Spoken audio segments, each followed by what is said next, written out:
हिंद साथियों, अगर अभी तक आपने हमारे चैनल शोषित जंग को सब्सक्राइब नहीं किया है तो सब्सक्राइब जरूर करें और बेल आइकन दबाना ना भूलें ताकि हर लेटेस्ट धमाकेदार खबरों की अपडेट आप तक पहुंचाई जा सके।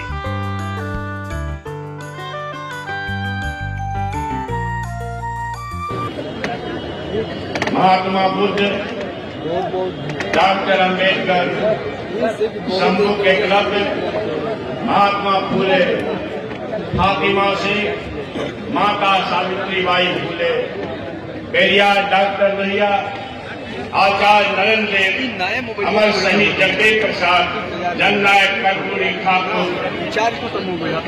डीपी मंडल, यूसुफ मेहर अली, ललन सिंह यादव के संतानों और सामाजिक न्याय और समाजवाद के पूरी कट्टर अधिक नेता आदरणीय लालू प्रसाद जी के सेनानियों,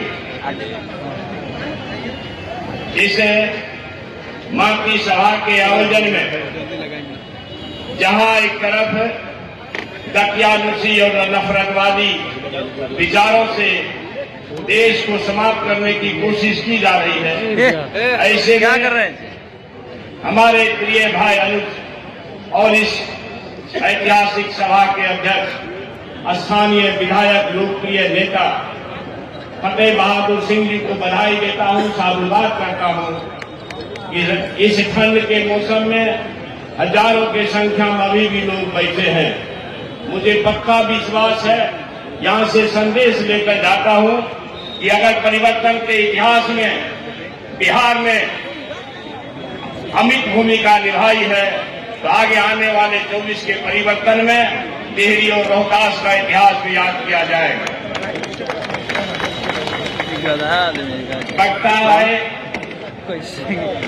हमारे लिए कुछ बचा नहीं है। ए भैया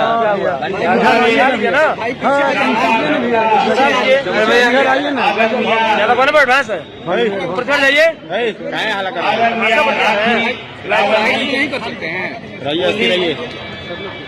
हमारे कैमरा हो। लोकप्रिय मंत्री नेता आलोक भाई बोले, प्रिय अनुज और देश में अलग जगाने वाले प्रोफेसर लक्ष्मण भाई बोले, हमारे बड़े भाई आदरणीय विजय बाबू बोले, प्रिय अनुज सतीश दास जी बोले, लोकप्रिय विधायक, हमारी बहना लोकप्रिय मंत्री अनीता जी बोली।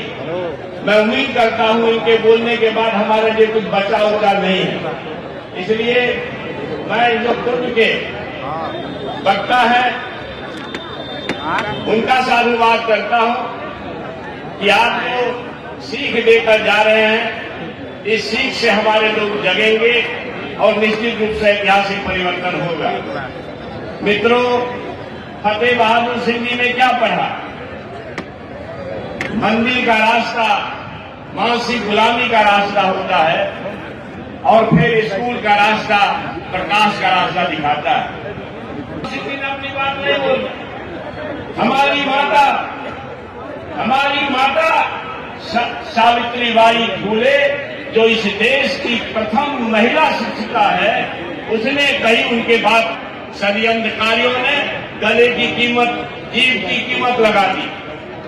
मैं आपके माध्यम से कहना चाहता हूं षड्यंत्रकारियों से, खबरदार, एकलव्य का बेटा अंगूठा दान नहीं देगा, जवाब देगा। शहीद जगदेव प्रसाद का बेटा अब अपना आहुति नहीं देगा, आहुति लेना जानता है। इसलिए खबरदार षड्यंत्रकारियों, अगर तुमने जुर्रत की तो याद रखना, बहुजनों के 90% लोगों के पसीने से तुम इतना बड़ा समुद्र खड़ा होगा कि 7 समुद्र पार नजर आओगे और 24 में ही नजर आओगे। लक्ष्मण जी, आपने आहुति दी, आपने सेक्रीफाइस किया। याद रखिएगा, बिहार की परिवर्तनकारी धरती देश में रोशनी देने का काम करती है। आप बिहार में आए हैं, मुझे पक्का विश्वास है हमारे जो ऐतिहासिक महान पुरुषों के महान संतान हैं, आपका इज्जत करेगा। कुनबों में बटे हुए लोग, बिरादरियों में बटे हुए लोग बाबा साहब अम्बेडकर से सीख कर जाएंगे, शिक्षित बनो, संगठित रहो, संघर्ष करो। हम शिक्षित भी हुए मगर संगठित नहीं हो पाए, तो संघर्ष कैसे करोगे भाई? इसलिए आपके आहुति से, आपके सेक्रीफाइस से हमारे आलोक भाई ने कहा, 100 में 90 शोषित है, 90 भाग हमारा है। आप 90 लोगों जगो, इसकी जरूरत है। अगर आप नहीं जगेंगे, वो कोहली है, वो यादव है, वो धुनिया है, वो ननिया है, वो पटेल है, वो कुर्मी है, वो शर्मा है, वो रैदास है, वो पासवान है। षड्यंत्रकारियों ने, मनुवादियों ने जातियां बनाई इसलिए है कि आपका मेल न होगा और उसका खेल जारी रहेगा। इसलिए उसके खेल को अगर खत्म करना है, आपको संगठित होना पड़ेगा। इसलिए कुनबे में बटे हुए लोग अगर बाबा साहब अम्बेडकर को, माता सावित्रीबाई फुले को याद करना चाहते हैं, तो निश्चित तौर पर आपको यह मानना पड़ेगा कि हमको संगठित होना पड़ेगा। और जब आप संगठित हो जाएंगे तो कोई मायका लाल समाजवाद का, बहुजनवाद का बाल बाका नहीं कर सकता। हम क्या कहें आपसे? सब लोग सब बात कह दिए, मेरे लिए कुछ है नहीं। मगर एक चीज कहना चाहता हूं और अपनी बात समाप्त करूंगा। उससे पहले जो आप अभी भी हजारों लोग हैं, एक सबूत लेके आया कि खेल कहां से शुरू होता। मेरे हाथ में एक किताब, हमारे महान पुरखा एकलव्य का अंगूठा काटा गया, याद करिएगा। एकलव्य का अंगूठा जिनने काटा, उसका सबूत ये किताब है। किताब लेकर इसलिए चलता हूं लक्ष्मण जी, किताब लेकर इसलिए चलता हूं कि लोगों को विश्वास हो कि हमारे साथ प्रपंच क्या हो रहा है। प्रपंच क्या है? इस किताब का नाम है pursuit of law and order.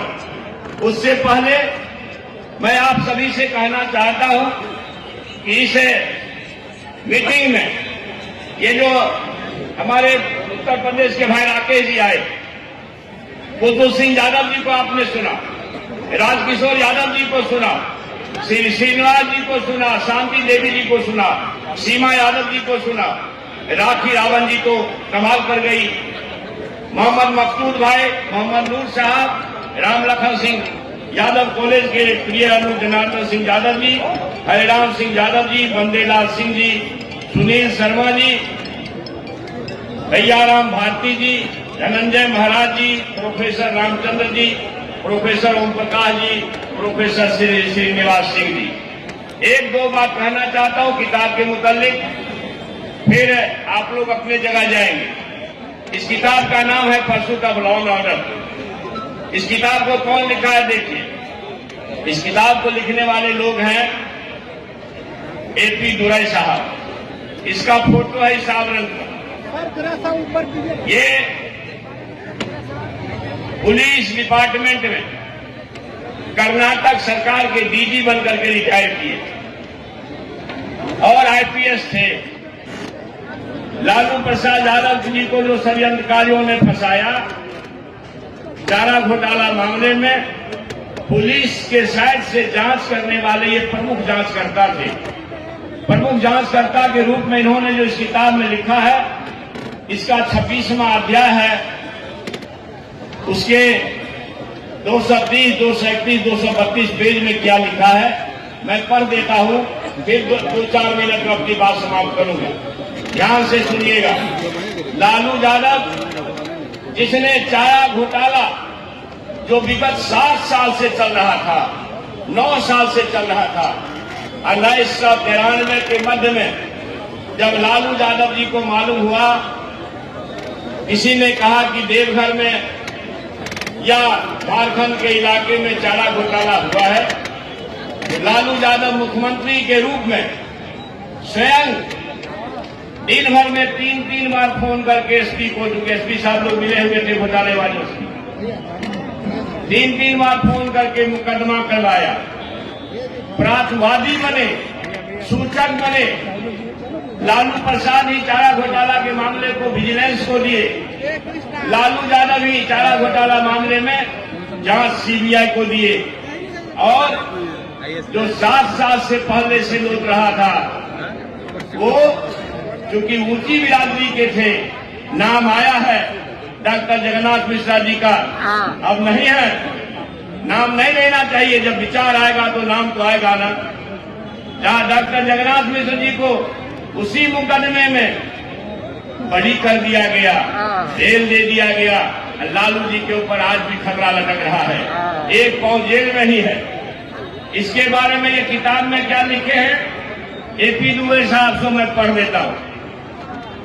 चारा घोटाला के मुख्य जांच अधिकारी रहे एपी दुबे ने अपनी आत्मकथा के अध्याय 26 का टाइटल दिया है the CBI versus Lalu Prasad Yadav. इस सेक्शन के पेज संख्या 230, 231, 232 में लिखा है कि सीबीआई ने अपने द्वारा दायर 49 मुकदमों में से 7 में लालू प्रसाद यादव को मुजरिम बनाया है।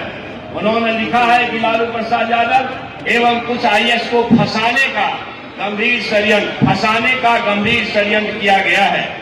देश की न्यायिक व्यवस्था में ऐसा होना ठीक नहीं है। उन्होंने लालू प्रसाद यादव को बिना मुजरिम सिद्ध हुए ही खुद ही उन्हें अपराधी घोषित कर दिया। दोषी साबित होने और लालू यादव के जेल जाने से पुस्तक को लेकर सियासत शुरू हो गई है। जांच अधिकारी एपी दुबे ने किताब में आगे लिखा है, ध्यान से सुनिएगा। मैं समझता हूं लालू प्रसाद यादव का ही पिछड़ा होना उन्हें अपराधी घोषित करने के लिए काफी था। सीबीआई द्वारा लालू को क्रश करने की योजना को मूर्त रूप दिया गया, क्योंकि लालू इस देश की हजारों वर्ष पुरानी सनातन और जड़ हो चुकी व्यवस्था को चुनौती दे दिए थे। लालू ने राम रथ रोक दिया था, लालू ने आरक्षण के लिए जोर लगा दिया था, लालू ने मंडल कमीशन को लागू करवाने के लिए अपनी पूरी ताकत पूंजी ठोक डाली थी। लालू ने राम जेठमलानी को मंडल कमीशन के केस का वकील हायर कर सुप्रीम कोर्ट में से लेकर लड़ाई लड़ने का कार्य किया। लालू जी ने बिहार में सुतों को जीवनता दी। नियमित दमित पीड़ित लोग अब लालू के कारण बोलने लगे। यदि लालू यादव को साजिश के तहत जेल में फंसाया गया है तो ये सवाल उठता है, मतलब क्यों फंसाया गया? क्योंकि लालू यादव ने आरक्षण के लिए कोई जोर लगा दिया था, लालू ने राम रथ रोका था, तो लालू यादव जेल जाएंगे। इसलिए कि संप्रदायवाद नफरतवाद भागो। लक्ष्मण यादव की नौकरी क्यों खत्म हो जाती है? क्योंकि वो गरीबों का आवाज बनने का कोशिश किए, मानवीय सिद्धांत और इंसानियत के सिद्धांत को लागू करने के लिए देश भर में गलत जगाने का काम लक्ष्मण यादव जी किए। फतेह बहादुर जी के गर्दन की जीव की कीमत लग गई, हमारे जीव की कीमत 10 करोड़ लग गई।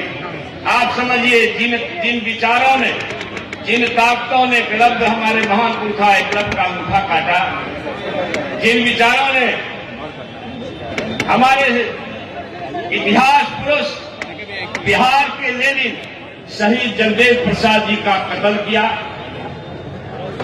जो विचार वही विचार लालू प्रसाद यादव जी को जेल भेजता है, वही विचार फतेह बहादुर के गर्दन की कीमत लगाता है, वही विचार चंद्रशेखर के जीव की कीमत 10 करोड़ लगाता है, वही विचार भाई लक्ष्मण जी को नौकरी से भगाता है। इसलिए आप सभी से कहना चाहता हूं कि आप देखिए कल लोगों ने क्या किया।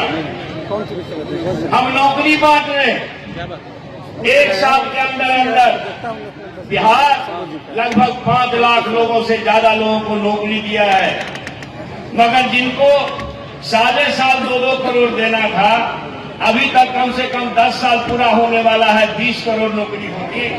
तो वो क्या दिया? रेल बेच दिया, खेल बेच दिया, सेल बेच दिया, हवाई अड्डा बेच दिया, हवाई जहाज बेच दिया, लाल किला बेच दिया। स्कूल को बेचने की तैयारी 1920 में ही कर लिया। शिक्षा आपके पहुंच से दूर हो जाएगी। नई शिक्षा नीति ऐसी बनी है, हम नौकरियां दे रहे हैं और वो गांव-गांव में अक्षत पहुंचा रहा है। क्या अक्षत आपके बेटा को चपरासी से कलेक्टर तक बनाएगा? कि स्कूल आपके बेटा को, कलम किताब आपके बेटा को चपरासी से कलेक्टर तक बनाएगा? क्या अक्षत आपके बेटा को सिपाही से एसपी तक बनाएगा? निश्चित रूप से कलम, दवात, किताब और स्कूल ही आपके बेटा को सिपाही से एसपी तक बनाएगा। तो पढ़ाई लिखाई करना है अगर एक संदेश है, और पढ़ाई लिखाई आदमी के जीवन का परिवार का, समाज का और देश राज्य के अंधकार को दूर कर सकता है। इसलिए इस दुनिया के महान चिंतक मार्टिन किंग लूथर ने कहा कि सियासत जहां धार्मिक मसलों को शांत किया जाता है, समझो वो देश महान होता है, और सियासत जहां धार्मिक मसले पैदा करते हैं, समझो उसको गलत लोग चला रहे हैं। इसलिए हे बेरियों के वासियों, महापुरुषों के महान संतानों, अंत में आपसे कहना चाहता हूं कि छत बेचने वालों से बचिए, मंदिर के नाम पर व्यवसाय करने वालों से बचिए और अपने बच्चों के हाथ में कलम किताब देने का सपना पूरा करिए बाबा साहब अम्बेडकर का। बाबा साहब ने कहा, शिक्षा शेरनी का दूध है, जो पिएगा वो धारेगा। हमारे बापू बहुजन नायक गाडगे साहब ने कहा कि चाहे पढ़ने के लिए थाली बेचना पड़े तो बेच लो, मगर हाथ में रोटी खाना पड़े तो खाओ, मगर पढ़ो जरूर। हमारे सामाजिक न्याय के योद्धा आदरणीय लालू प्रसाद ने यह कहा कि पढ़ोगे नहीं तो षड्यंत्रकारियों के षड्यंत्र को समझोगे नहीं। समाजवाद की बुनियाद खड़ा करने वाले कौन कौन लोग थे जिनको देश की चिंता थी? कौन लोग थे? 1934 में कांग्रेस पार्टी के अंदर कांग्रेस सोशलिस्ट पार्टी बनाने वाले कौन कौन लोग थे? आचार्य नरेंद्र देव जी, आचार्य जेबी कृपलानी साहब, यूसुफ मेहर अली साहब, डॉक्टर लोहिया साहब, जयप्रकाश नारायण जी, और बाद के दिनों में मधुली में जनेश्वर मिश्र। क्यों भाई? क्योंकि उनको चिंता थी कि 100 में 90 लोग जब तक ताकतवर नहीं होगा तब तक चीन की चौधराहट और अमेरिका की दादागिरी का हम बराबरी नहीं कर सकते हैं। इसलिए अगर भारत को ताकतवर बनाना है तो जब तक 90 लोग ताकतवर नहीं होगा, हजारों साल से जिसने लूटा है 10% लोग उसको ताकतवर बना करके हम देश को ताकतवर नहीं बना सकते हैं। इसलिए आपको यह कहते हुए कि आप बहुत अच्छे अच्छे वक्ता को सुन करके गए हैं, निश्चित तौर पर आप उस पर अमल करेंगे और बटेंगे नहीं, संकल्प लेके जाएंगे। जो भी लोग इंडिया गठबंधन का टिकट लेके आएगा, जो भी लोग महागठबंधन के साथ खड़ा रहेगा, इंडिया गठबंधन के साथ खड़ा मिलेगा, वैसे उम्मीदवार को जाति जाति में नहीं बटिएगा, एक तरफा उसको वोट दीजिएगा। तब दुशासन जाएगा और अनुशासन आएगा, समाजवाद आएगा और नफरत भागेगा, संप्रदायवाद भागेगा। इन्हीं शब्दों के साथ अभी आप सभी का अभिवादन करते हुए जय भीम, जय भारत। संत रैदास ने कहा था, कितना एप्रोप्रिएट बात उन्होंने कहा, लिखा है कि सत्संग कर रही हो माधव जैसे मधुक मखीरा। ए इंसान, ए दलित पिछड़ा, अपना संगठन बनाओ, अपना में मीटिंग करो, बात करो और संगठित होकर के रहो जैसे मधुमक्खी। हजारों मधुमक्खी एक छत्ता में आपस में गुनगुना करके, आपस में संगठित होकर के एक छत्ता में हजारों अट सकता है। इतना शानदार का परिचय इन्होंने दिया रैदास, संत रैदास। तो हम डरते हैं, संगठित मधुमक्खी है, ढेला नहीं मारते हैं। ए बच्चा, क्यों ढेला मधुमक्खी पर मार रहे हो? वो 10 मार दे, बिन लेगा, वो काट लेगा, तुम्हें बुखार लग जाएगा, तुम्हें दर्द का सामना करना पड़ेगा। तो एक अधनी भर मधुमक्खी से इंसान डर रहा है और तुम इतना बड़ा दुगोड़ा मधुमक्खी हो, उससे तुम्हारा दुश्मन मजाक उड़ा रहा है। अरे हमारा 90% अगर जग जाए, थूक फेंक देगा तो यहाँ का सारे विरोधी हमारे मर जाएंगे। जिसको बाबा साहब अम्बेडकर ने स्पष्ट कहा कि जब तुम भारत का कल्याण चाहते हो तो ब्राह्मणवाद का विरोध करना होगा, ब्राह्मणवाद का खंडन करना होगा, सत्य को जानना होगा। बुद्ध ने भी स्पष्ट कहे हुए हैं कि सत्य के मार्ग पर चल के असफल हो जाना कहीं बेहतर है झूठ के मार्ग के चल करके सफल होने से। हम सत्य के मार्ग वकालत करेंगे, हार जाएंगे, ये कबूल है, लेकिन झूठ के मार्ग पर चल करके बादशाह में मैं मोदी के तरह बनना पसंद नहीं करता हूँ। क्योंकि मोदी जैसा पूरे भारत नहीं, पूरे विश्व के सभी राष्ट्राध्यक्ष जितना झूठ बोलते हैं, उससे ज्यादा अकेला ये मोदी जी झूठ बोलते हैं। इसमें थोड़ा सा भी समझौता करने की जरूरत नहीं।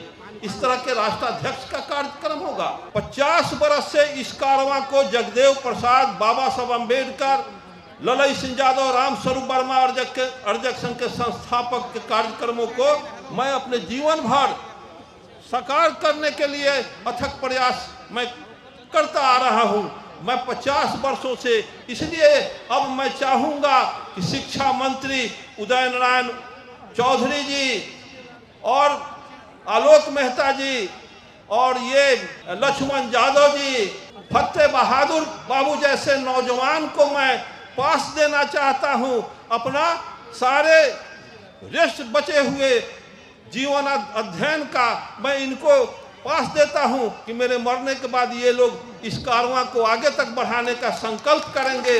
और मैं इस उम्र में आपका भी मैं आभार व्यक्त करने का भरसक मैं जीवन भर आपका आभार व्यक्त करूंगा कि मुझे सुना और समझे, तब जा करके आपकी बीमारी का इलाज हो सकता है। साथियों, एक बात मैं कहूंगा कि ऊंची नीची भूमि अच्छी पैदावार नहीं दे सकती।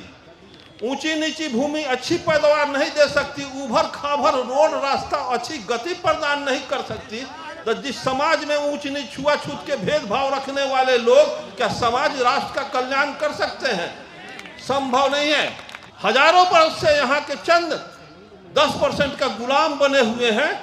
वो संविधान के को मजाक बना के रखे हुए हैं और संविधान को मानते नहीं हैं। आपसे रामायण को, मनुस्मृति को, गीता जैसे वेद पुराण को, इन सब को मनवा लिया। वो गोबर को देवता मनवा लिए, आप मान गए। वो पत्थर को देवता मनवा दिए, आप मान गए।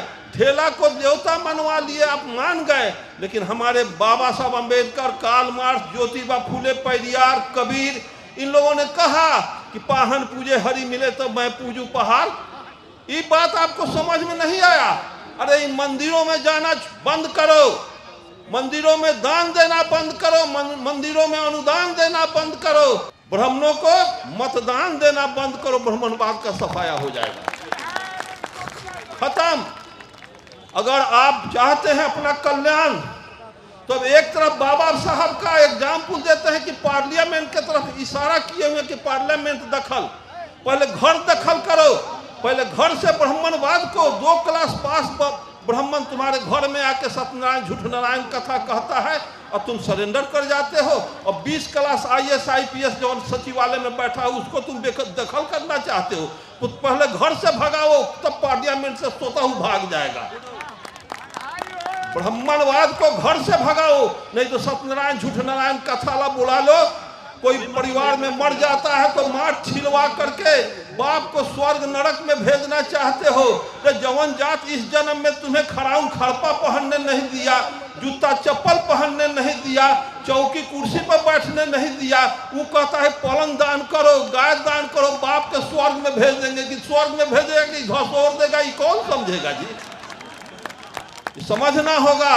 इस जन्म में जौन जाति के लोग तुम्हें खराम खरपा नहीं पहनने दिया, स्वर्ग में पलंग पर सुतने देगा, इसीलिए दान करते हो पलंग। ये इस तरह का गफलत में मत फंसो कि हनुमान सूरज निगल गए थे और अयोध्या में बैठ के तुलसीदास दूरबीन से देख रहे थे।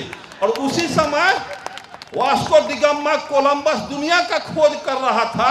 उसी समय रामायण में तुलसीदास लिखते हैं कि बाल समय रवि भक्ष कियो तो 3 लोक भेल अंधियारो, को नहीं जानत है जग में कपि संकट मोचन नाम तिहारो। ये लिखा हुआ मैं नहीं कहता हूँ, रामायण में पढ़ा हूँ। तो मैं पूछता हूँ कि जब हनुमान सूरज मिले तो 3 लोक में अंधेरा हो गया, तो वास्को डिगामा कोलंबस को भी तो कहना चाहिए था कि भारत को खोजने चले, तो उसी अनहरिया में हम फंस गए तो अमेरिका को खोज लिए। वो क्यों नहीं लिखा? उसी उम्र के Vasco da Gama Columbus, Kabir, Raidas, Tulsidas थे, थोड़ा 19-20 के उम्र में थे। तो ये कपोल कल्पितवाद, झूठ, ब्राह्मणवाद इस देश में समस्या पैदा करने का कारखाना लगा दिया। और फिर वैसा ही कारखाना एगो लगने जा रहा है जिसका चंद दिनों में उद्घाटन। वैसे कारखाना को आप तहजीह नहीं दे, वहां जाने की जरूरत नहीं है। जिस देश में भीख लेने वाला ऊंच और भीख देने वाला नीच, ऐसी संस्कृति को आप मत चलावें। भीख देने वाला ऊंच होगा, भीख लेने वाला नीच होगा, ऐसे संस्कृति को चलाने का काम करें। यहाँ शीर्षासन करके रख दिया, आप पैर को सिर मान रहे हैं या सिर को पैर मान रहे हैं। ब्राह्मणवाद में आपका कहीं कोई स्थान नहीं है और आप स्थान लेना चाहते हैं। जो संविधान जब तक इस देश में रहेगा, अंबेडकर जिंदा रहेंगे, कबीर कर्पूरी जिंदा रहेंगे, बाबा साहब अंबेडकर से लेकर जितने हमारे समाज सुधारक हैं सब जिंदा रहेंगे। संविधान खत्म, बाबा साहब अंबेडकर, सारे संत सुधारक खत्म। ऐसी व्यवस्था को आपको जानना होगा, मानना होगा, इस पर अमल करना होगा कि 712 ईस्वी में अरब के मोहम्मद बिन कासिम 6000 पलटन लेके सिंध के दाही राजा पर हमला, वो दाही राजा की 60,000 पलटन हार गई। 1026 में मोहम्मद गजनी 30,000 फौज लेके पंजाब, राजस्थान होकर गुजरात पहुंचा, ब्राह्मणवाद के पर्वत दुर्ग सोमनाथ के मंदिर को ध्वस्त कर दिया। हिस्ट्री में हम लोग पढ़े थे 80 को खच्चर गधा हाथी पर वो सोने चांदी का हीरा जवाहरात का हनुमान दुर्गा शिव शंकर को तोड़ करके गजनी ले गया अफगान। फिर 1193 में गोरी के 12,000 फौज के सामने पृथ्वीराज चौहान की 80,000 फौज धूल चाट के हार गई, सभी देवताओं को कबाड़ के ले गया।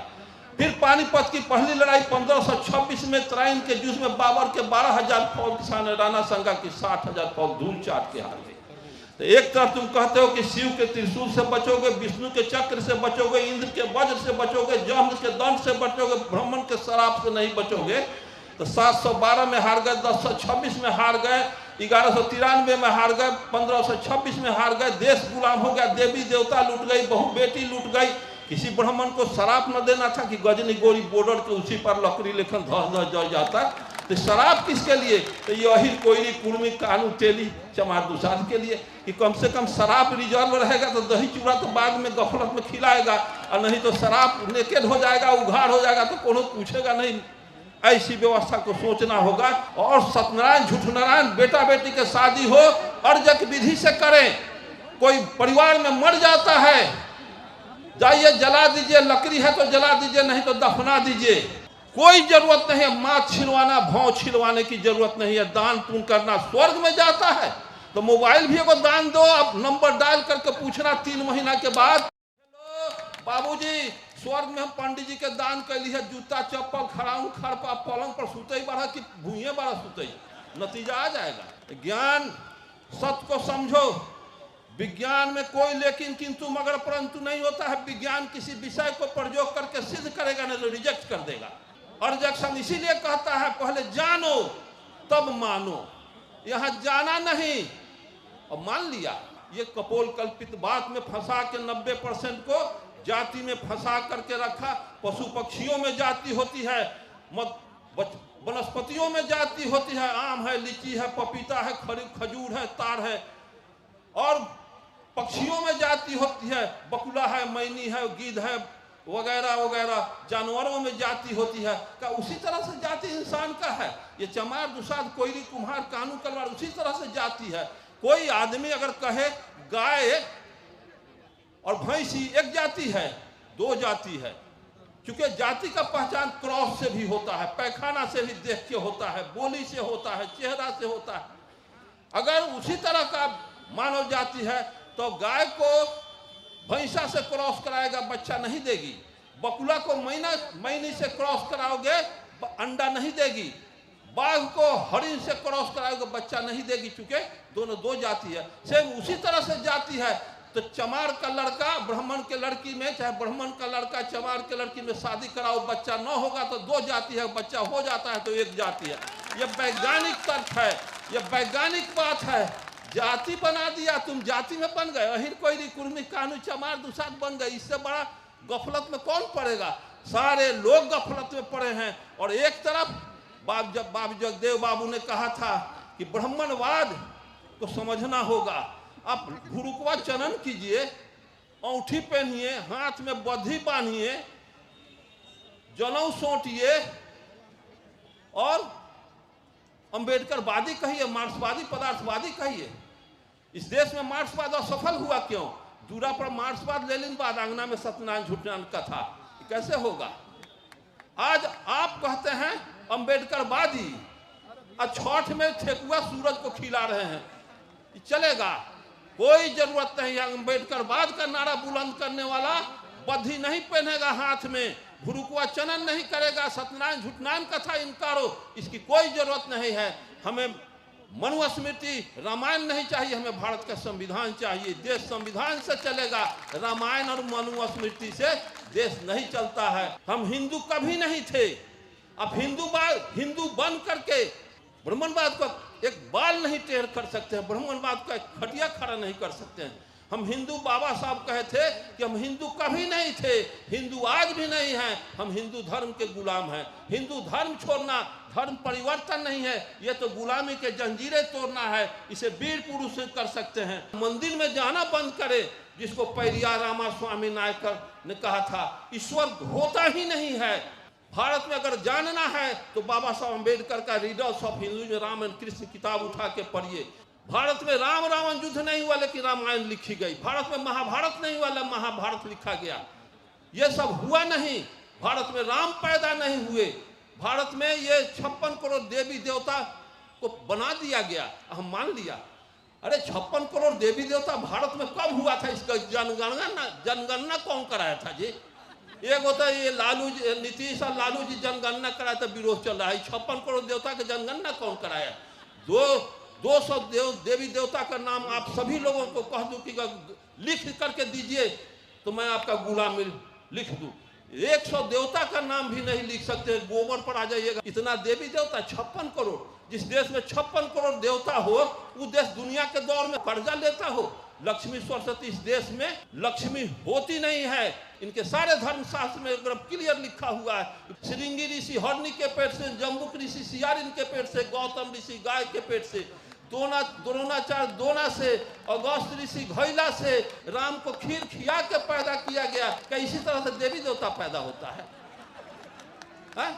इसको क्या सत्य मानिएगा? अरे सत्य मानने का प्रयास करें। बुद्ध को जाने, कार्ल मार्क्स को जाने, बाबा साहब अम्बेडकर, पेरियार को जाने, जगदेव को, ललई सिंह यादव, राम स्वरूप वर्मा का लिखा हुआ पुस्तक मनुस्मृति राष्ट्र का कलंक, ब्राह्मण महिमा क्यों और कैसे, इसका जरूर अध्ययन करें साथियों। फिर हम लोगों का काम, उसमें शिक्षा मंत्री जी भी समय देने का वचन दे चुके हैं। 2, 3, 4 को आपको जगदेव बाबू का कुर्था ब्लॉक पर जगदेव मेला है, पाखंड मिटाओ प्रदर्शनी है, उसके सारे कार्यक्रम अर्जक संघ की तरफ, शोषित समाज दल की तरफ से 2 फरवरी को ये कार्यक्रम वहाँ निर्धारित है, हर वर्षों के तरह। इसलिए आप उसमें जरूर आने का प्रयास करेंगे। बहुत सा उसमें वैज्ञानिक सोच के लोग भी आएंगे। इन्हीं शब्दों के साथ जय अर्जक।